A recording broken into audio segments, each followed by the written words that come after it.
자, 오늘 예배 순서의 진행에 대해서 말씀을 보도록 합니다.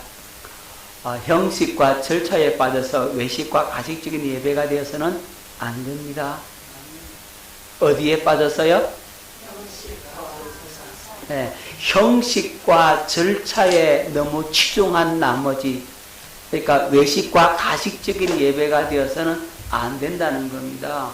여러분, 실패한 예배는 하나님의 임재와 성령의 감화와 감동이 없는 예배는 실패한 예배예요. 예배 때마다 하나님의 임재를 느낄 수 있어야 돼요. 예배 때마다 성령의 감화와 감동을 받아야 돼요. 여러분, 이 성령의 감화와 감동을 받지 못하는 예배는 실패한 예배란 말이에요. 예배 드리고 나서 짜증나는 경우가 있어요. 그러면 뭐 했습니까? 예배 실패했다고 해요. 예배 성공하고 나면요, 그렇게 마음이 기쁘고 평안하고 즐거울 수가 없어. 찬송 가운데 찬송가 가사 한 절 한 절이 내 마음에 막 젖어오고, 기도 한마디 한마디가 그냥 내 심령을 파고들고, 말씀 한 말씀 한 말씀이 살아서 내 영혼에 들려오고, 그 말씀이 믿음이 되고 실제가 되고 아멘 아멘 받아먹고, 그런 감동과 감화가 있어야 돼요. 여러분, 형식과 절차는 있는데 주님을 만난 경험이 없는 예배는 실패한 예배라고. 그러니까 예배 실패하면요, 얼굴이 전부 다 시커먼. 근데 예배에 성공하고 나면요, 얼굴이 환해진다. 저는 너무 감사한 게, 주일날 다 예배 마치고 딱 보면 여러분들이 얼굴이 전부 다 피어나. 그 말은 예배 시간에 누구 만났다? 네, 주님 만났다, 은혜 받았다, 예배 성공했다는 거예요. 그러면 얼굴이 확 피어나요. 막 기쁨이 있고 감격이 있고 눈물이 있고. 지난주에 여러분, 하나님의 사랑, 그죠? 사랑이 구구절절히 가슴에 밀려와서 은혜가 되고 감격이 되고. 이게 예배 때마다 그런 은혜가 있어야 되는 거예요. 아멘. 이게 성공한 예배는 그런 거예요. 여러분, 여기 그림을 잘 보세요. 한 사람 뭐 하고 있어요? 한 사람은 맞고, 한 사람은요? 졸고 있고, 한 사람은요? 지금 의자가 우리 새3교회 의자가 똑같이 생겼어, 그죠? 여러분, 이렇게 앉아가지고 기도합시다 그러면 물 흐르듯이 정상뉴스의 기도를 잘하는 사람들이 있어. 그렇게 기도를 했어요. 논리 전개가 확실하고 과학적이고 합리적인 메시지를 여러분이 잘 들었어요.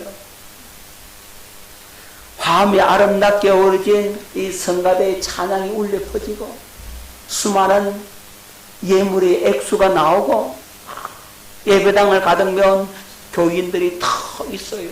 얼마나 좋을 것 같아요. 그죠? 그런데 여기에 뭐가 없으면, 주님의 임재가 없다면 실패한 예배가 되는 겁니다. 많은 사람들이 저 사람 기도 잘한다. 뭐 보고 기도 잘한다 그러지? 말 잘하면 기도 잘한 거예요?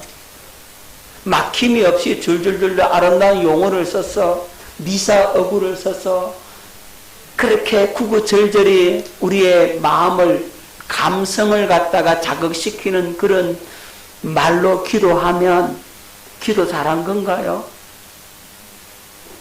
아니죠. 주님의 마음을 움직이는 그런 기도 가운데 하나님의 임재가 있는 기도가 기도 잘하는 거잖아요. 설교 논리 전개가 좀 안 맞고 서론 본론 결론이 좀 안 맞아도 그 말씀이 생명의 양식이 되어서 우리 심령골조를 찔러 수술할 수 있다면 그 메시지는 여러분을 살리는 메시지요. 그 설교는 잘한 설교가 되는 거겠죠. 화음이 아름답게 이루어진 이 성가대의 찬양이 울려 퍼지면 하나님이 기뻐 받으시는가?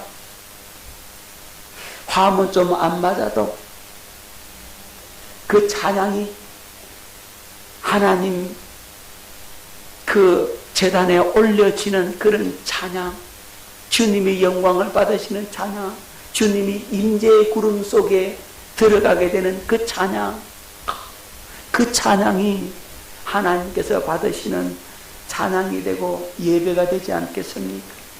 여러분, 수많은 액술의 예물이 일자라 할지라도 하나님께서 안 받으면 그건 진정한 예물이 될 수 없는 겁니다.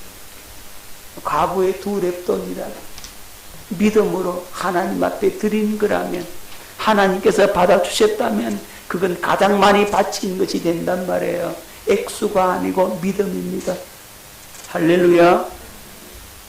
예배당을 가득 메운 성도 얼마나 좋겠습니까마는 그 속에 주님의 임재가 없다면 아무 소용없는 거죠.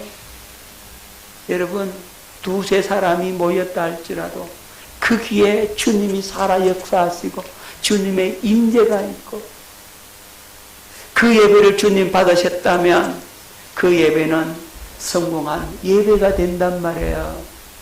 우리 예배가 그런 예배가 될 수 있기를 예수 이름으로 축원합니다. 여러분, 내용에 치중한 나머지 질서를 어지럽게 해서는 안 되는 겁니다. 자, 예배도 질서가 있잖아요. 질서를 어지럽히는 그런 사람들이 성령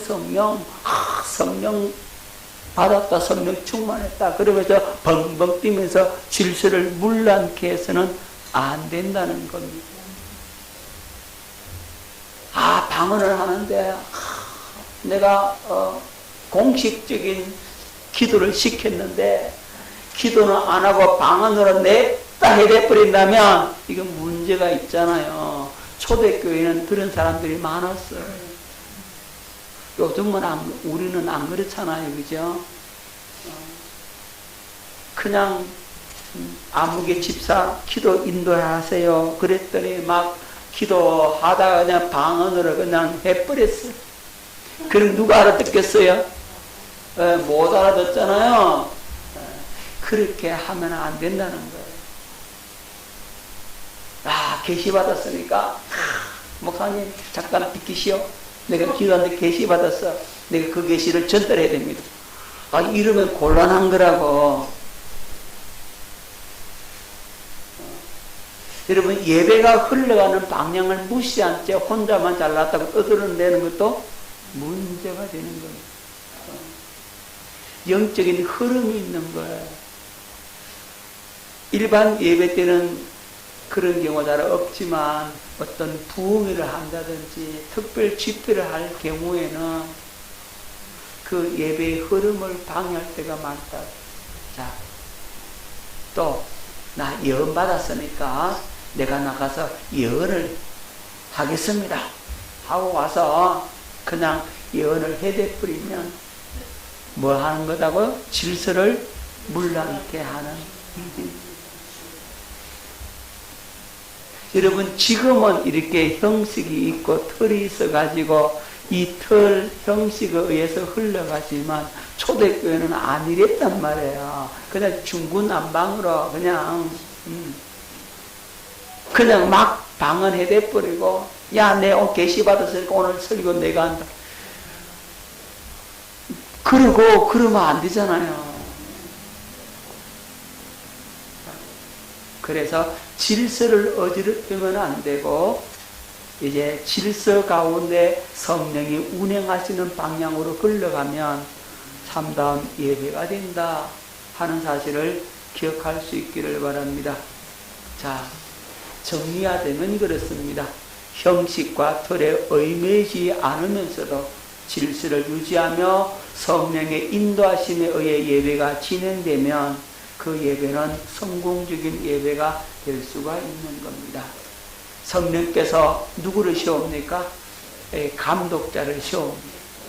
오늘날은 목회자를 세웁니다. 이 목회자가 성령의 충만한 인도에 순종하면서 주님을 만나는 예배가 될 때 성공적인 예배가 되는 것입니다.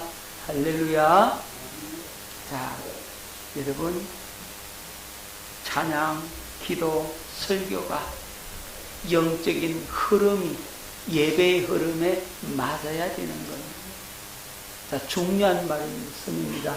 오늘 메시지가 어떤 메시지, 어떤 흐름을 타고 흘러가는 메시지면 그 메시지에 맞는 찬양과 기도가 중요하다는 겁니다.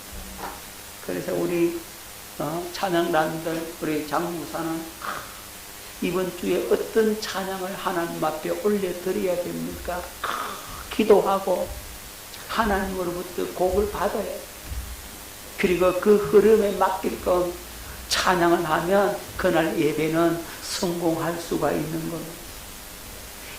이 메시지의 방향과 이 찬양의 방향이 일치하는 게 좋은데 달라지면 이게 문제가 생길 수가 있다고. 흐름을 역행하게 된다고. 우리 장 목사가 찬양을 잘 인도를 해요.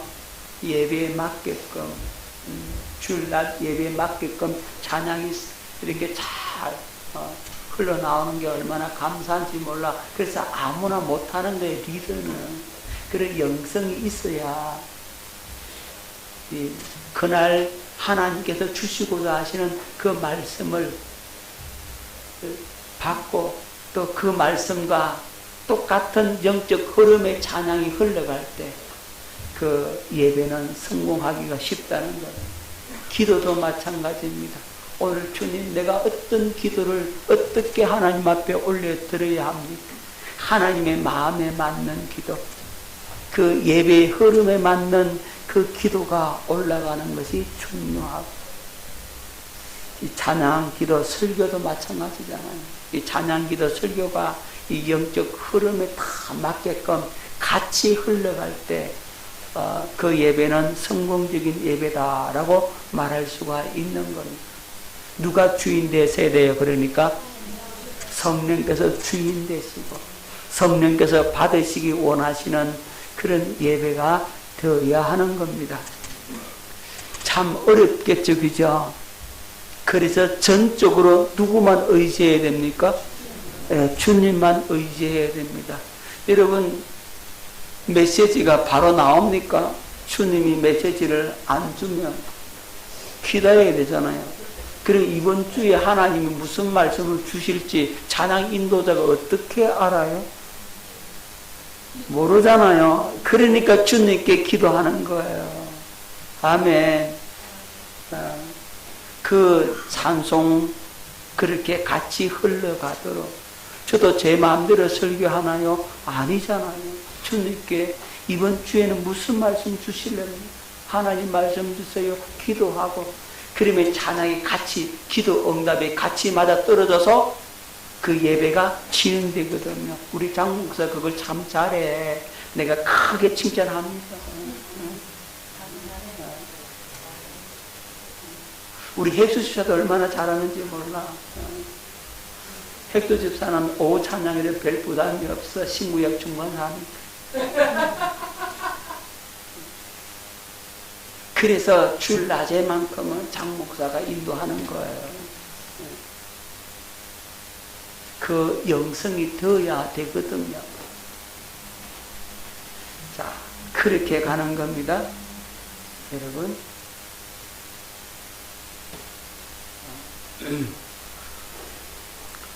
어떤 분이요, 이 강단에 탁 서서 하나님 앞에 찬송을 부르려고 하는데 주님께서 뭐라고 말씀하냐면, 야, 너는 매일 네가 원하는 찬송만 왜 부르냐? 내가 원하는 찬송을 좀 불러봐라. 주님이 그러시더래요. 그러니까 이 목사님께서 주님, 그러면 주님께서 원하시는 찬송이 뭡니까? 내게 가르쳐 주세요. 강단에 서는데 주님의 그 음성을 들었대요. 그러니까 주님께서 그 찬양 몇 장을 주시더라는 거예요. 그리고는 그 찬송을 다 시작하는 순간, 그 찬송과 첫 절을 시작하는 순간 성도들이 다 울기 시작합니다. 목사님도 울고 성도도 울고 그날 눈물로 그렇게 성공적인 예배를 드렸다고 간증하는 얘기를 제가 들었습니다. 여러분, 예배는 바로 그런 예배가 되어야 합니다. 주님이 임재하시고 주님이 영광을 받으시고 우리의 그 모든 마음으로 드려지는 찬송과 기도를 하나님이 받으시고 성령께서 감동 감화를 주시고 우리는 주님을 실제적으로 경험하게 되는 그 예배, 그 신령과 진정의 그 예배를 하나님 앞에 올려드릴 때 그것이 우리의 행복이요 우리의 기쁨이요 우리의 즐거움이 되는 줄로 믿습니다. 여러분 꼭 그렇게 예배 성공자가 될 수 있기를 예수 이름으로 축원합니다. 자, 이제부터는 쉬워요. 이제는 여러분 긴장 안 해도 돼요. 이거는 기본적인 예배의 종류 간단하게 이제 넘어가면 됩니다. 예배는 어떤 종류가 있는가? 먼저 공식적인 예배가 있고, 공식적인 예배가 뭡니까? 여러분, 주일 예배, 거룩한 주일에 드리는 예배죠, 그죠? 찬양 예배는요, 주일 오후 찬양의 역점을 두는 예배, 그 다음에 3일 예배, 수요 기도회라고 그러죠. 제3일에 드리는 예배. 왜 3일에 예배를 드리는, 왜 수요일 예배를 드리느냐 하면, 주일날 예배 드리고 난 후에 3일이 못 가.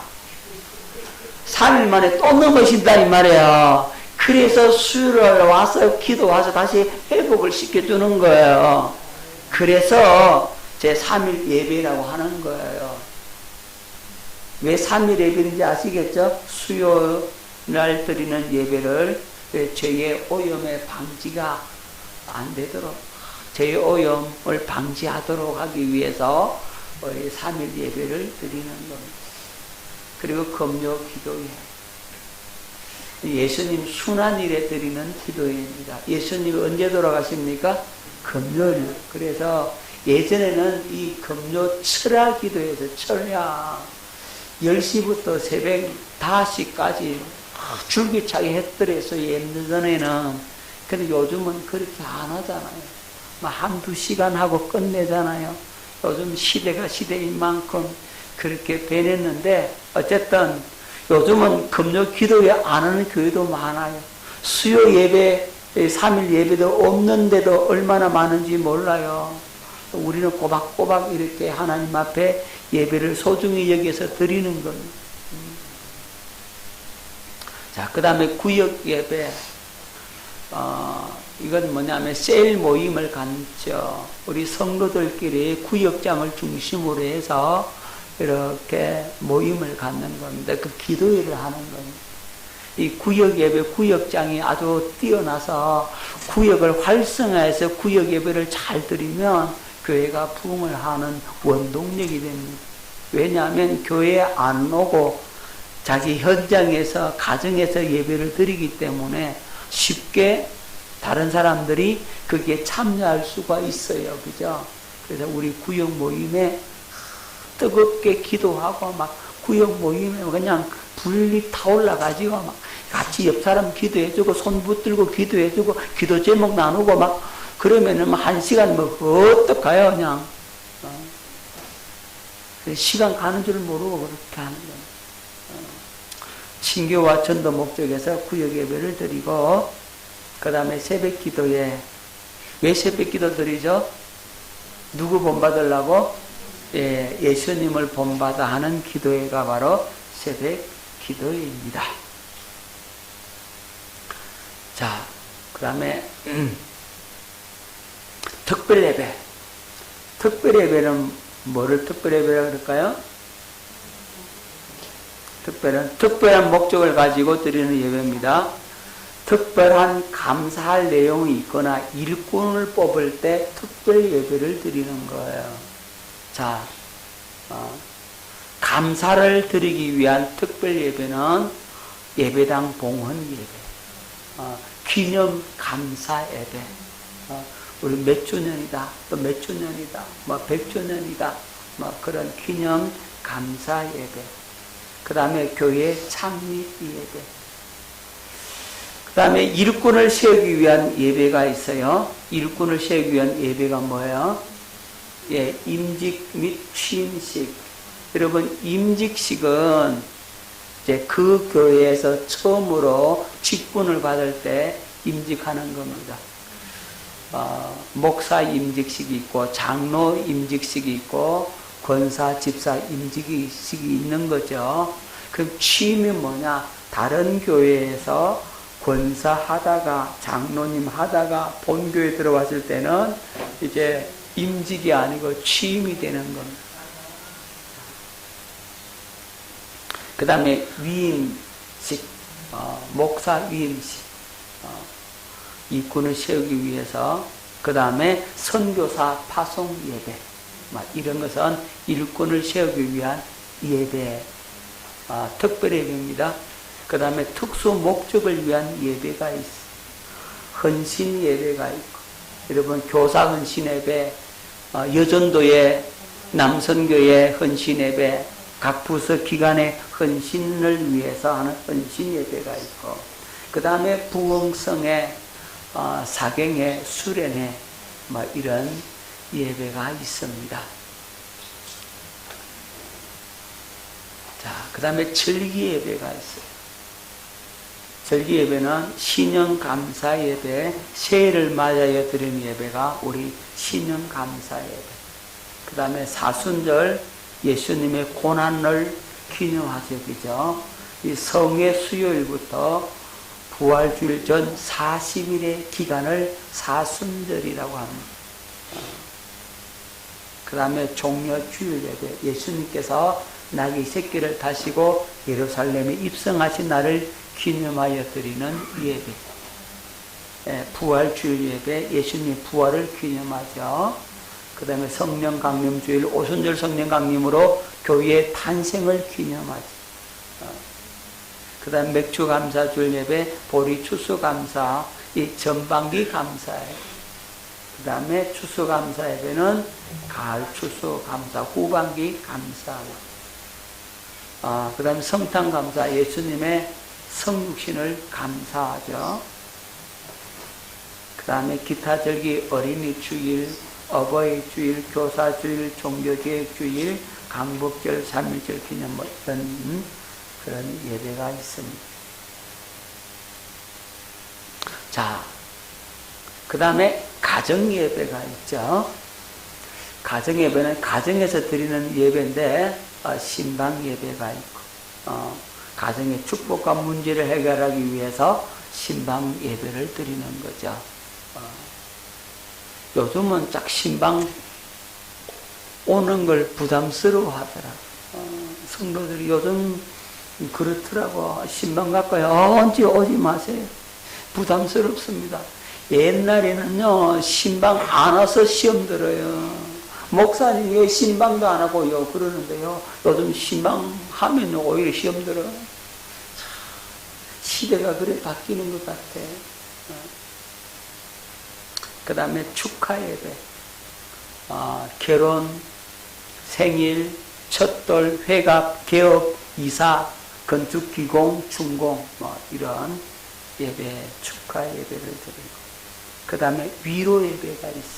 뭡니까? 뭐겠어요? 초상 났을 때 임종, 입관, 발인, 하관, 첫 성묘, 추모식. 초상 났을 때는 임종 예배를 드리고, 그 다음에 입관 예배, 여러분 다 아시죠? 이거 설명 안 해도. 예.